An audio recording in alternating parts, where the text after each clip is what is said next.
Olá, amigos. Vamos falar do Evangelho?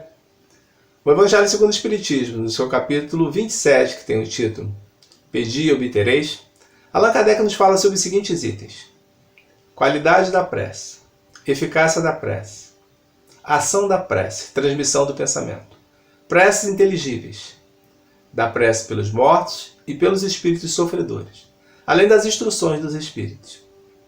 Na abertura do capítulo, o codificador nos traz 3 passagens do Novo Testamento. A primeira, do Evangelho de Mateus, no seu capítulo 6, nos versículos de 5 a 8. Quando orardes, não vos assemelheis aos hipócritas, que oram de pé nas sinagogas e nos cantos das ruas para serem vistos pelos homens. Em verdade vos digo que eles já receberam a vossa recompensa. Quando quiserdes orar, entrai para o vosso quarto e fechai a porta. E orai a vosso Pai em secreto. E vosso Pai, que vê tudo que se passa em secreto, vos recompensará, vos dará a vossa recompensa. Não trateis de pedir muito nas vossas preces, como fazem os pagãos, que acreditam que serão atendidos pela multiplicidade das suas palavras. Não vos assemelheis, pois vosso Pai que está nos céus sabe exatamente o que tendes de necessidade, antes que lhe peçais. A outra passagem contida no Evangelho de Marcos, no seu capítulo 11, versículos 25 a 26. Quando aprestardes a orar, se tiveres alguma coisa contra alguém, perdoai-lhe, para que vosso Pai que está nos céus também vos perdoe os vossos pecados. Se não perdoardes, vosso Pai que está nos céus também não vos perdoará os pecados. Na última passagem, contida no Evangelho de Lucas, no seu capítulo 18, nos versículos de 9 a 14, o evangelista nos traz a parábola do fariseu e do publicano. Nela, Jesus narra que 2 homens subiram ao templo para orar. Um era fariseu e o outro era publicano. O fariseu, se colocando de pé e à frente, fazia a seguinte oração a Deus: ó Deus, eu te agradeço por não me fazerdes iguais aos outros homens, que são ladrões, injustos, adúlteros, e nem igual a esse publicano. E o publicano, que ali se encontrava mais ao fundo, fazia a seguinte oração e nem sequer olhava para os céus, levantava as vistas: ó Deus, eu te peço compaixão por esse pecador. E Jesus afirma que daqueles 2 homens, o que teve justificado a sua oração foi o publicano. Porque como ele mesmo fecha a parábola dizendo o seguinte: aquele que se exalta será humilhado, e aquele que se humilha será exaltado. Jesus esclarece perfeitamente a qualidade da prece. Nos pede para que nós, ao realizarmos as nossas orações, devemos nos colocar entre nós mesmos e não nos exaltarmos perante os demais. E que a prece, ela não será ouvida de acordo com a quantidade de palavras proferidas, mas sim pela qualidade das palavras que nelas contém. E que, se nós tivermos algo contra alguém, nós devemos primeiramente perdoar os nossos ofensores, porque não agrada a Deus receber uma oração que não tenha vindo de um coração que possa exercitar perfeitamente a purificação de um coração que tenha caridade. Na outra parte deste capítulo, Allan Kardec nos traz uma nova passagem do Novo Testamento, do Evangelho de Marcos, quando Jesus fala sobre a questão da oração, nos trazendo a seguinte sentença: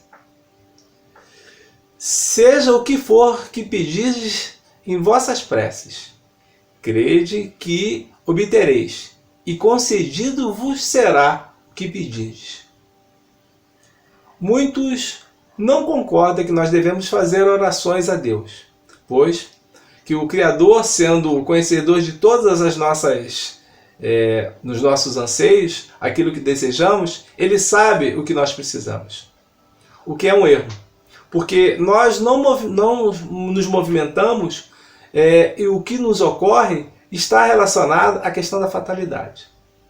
Deus deu ao homem o desejo, a vontade, a iniciativa, ou seja, o livre-arbítrio para procurar aquilo que melhor lhe aprouver. E, de acordo com as escolhas, as suas escolhas, ele terá as suas consequências. O fato é que todos nós podemos ser sim ouvidos e atendidos por Deus, desde que nós tenhamos merecimento. E de que também essas nossas solicitações não vá de encontro com a imutabilidade das suas leis. Allan Kardec nos fala sobre a ação da prece e a transmissão do pensamento. Nós, quando fazemos uma prece, nós estamos pedindo, nós estamos agradecendo ou glorificando. Todos nós que fazemos uma prece, ela chegará a Deus, inclusive aquelas que não lhes são direcionadas diretamente. Os seus prepostos, os seus intermediários responsáveis receberão essas preces e se encarregarão de resolvê-las de acordo com as nossas necessidades e os nossos merecimentos. O fato é que todos nós podemos orar sozinhos, em grupo, e podemos fazê-los por nós mesmos, por outras pessoas, pelos vivos, pelos mortos. E como é o processo do encaminhamento dessa transmissão de pensamento? Porque a prece é uma transmissão de pensamento. Allan Kardec nos explica que a doutrina espírita, trazendo o fluido cósmico universal, ela nos revela que todos nós estamos mergulhados nesse fluido. E esse fluido, que se estende ao infinito, ele faz com que o nosso pensamento seja levado por ele a quem nós direcionamos, aos espíritos que ouvem essas preces, estejam eles onde estiverem. E ele faz uma analogia com relação ao som, que é levado, transportado também pelo ar. Só que ele faz com uma única observação. O som, ele tem as vibrações circunscritas. Já o fluido cósmico universal, quando leva os nossos pensamentos, se direciona ao universo, ao infinito.